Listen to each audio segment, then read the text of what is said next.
શહેરા તાલુકાના બાંબરોલી ગામના 60 વર્ષીય વૃદ્ધના મોત મામલે ગુનામાં સંડોવાયેલા 2 આરોપીઓ સહિત કાયદાના સંઘર્ષમાં આવેલ બાળ કિશોરની પોલીસે અટકાયત કરી હતી અને ઘટનાનું રિકન્સ્ટ્રક્શન કરાવ્યું હતું।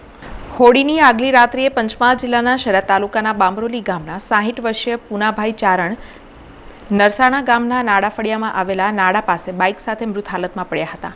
જે સમગ્ર મામલે શહેરા પોલીસે તપાસ શરૂ કરી હતી। શહેરા પોલીસ મથકના પીઆઈ એબી ચૌધરી સહિત સ્ટાફની 3 અલગ અલગ ટીમો બનાવી હત્યાના ગુનામાં સંડોવાયેલા આરોપીને શોધી કાઢવા ટેકનિકલ અને હ્યુમન સોર્સિસના આધારે તપાસનો ધમધમાટ શરૂ કર્યો હતો।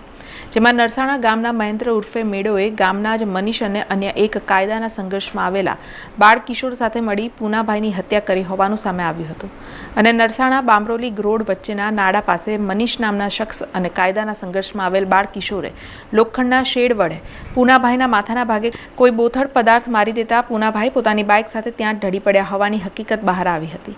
જેથી હત્યાના ગુનામાં સંડોવાયેલા મહેન્દ્ર ઉર્ફે મેડો, મનીષ તેમજ કાયદાના સંઘર્ષમાં આવેલ બાળ કિશોર એમ ત્રણેયની શહેરા પોલીસે અટકાયત કરી હતી।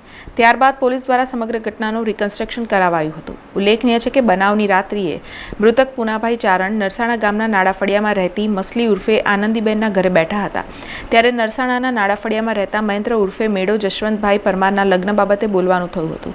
જે સામાન્ય અદાવતે પૂનાભાઈની હત્યા થઈ હતી। હવે 7 વાગ્યા પછી મારા ઘરે નીકળ્યા 7 ની આજુબાજુમાં આયા ઘરેથી ચા પીને ગયાના તબેલેથી ત્યાં બેઠા હતા। મેં 8:30 ફોન કર્યો તો મને કહે તું બસ હું હવે નીકળું છું અહીંયાથી, તું મારા ઘરે આવી ડેરીમાં દૂધ ભરીને। એટલે 9 ની આજુબાજુ અમે અહીંયા આવ્યા એમના ઘરે આવીને અમે બેઠા 5-10 મિનિટની અંદર ફોન આવ્યા એમના છોકરા ઉપર કે અહીં પડી ગયા છે નાળા ઉપર, એટલે તમે આવો। એટલે મારી ગાડી અહીંયા પડેલી હતી, અમે ગાડીમાં ત્યાં બેસીને ત્યાં ગયા જગ્યા નાળા ઉપર તો ત્યાં લોહી લાવવાની હાલતમાં પડેલા હતા। પછી ત્યાં જોયું અમે તે ખલાસ થઈ ગયા હતા। પછી અમે તાલુકા પ્રમુખને ફોન કર્યો, એમણે પીઆઈ સાહેબને વાત કરીને પોલીસની ગાડી મોકલી દીધી તાત્કાલિક। પોલીસ આયા પછી તપાસ કરીને લઈ ગયા હતા પીએમમાં। આમ શહેરા પોલીસે અકસ્માતે મોતના નોંધાયેલા ગુનામાં શંકાના આધારે ઝીણવટભરી તપાસ કરી ગણતરીના કલાકોમાં જ હત્યાનો ભેદ ઉકેલ્યો હતો।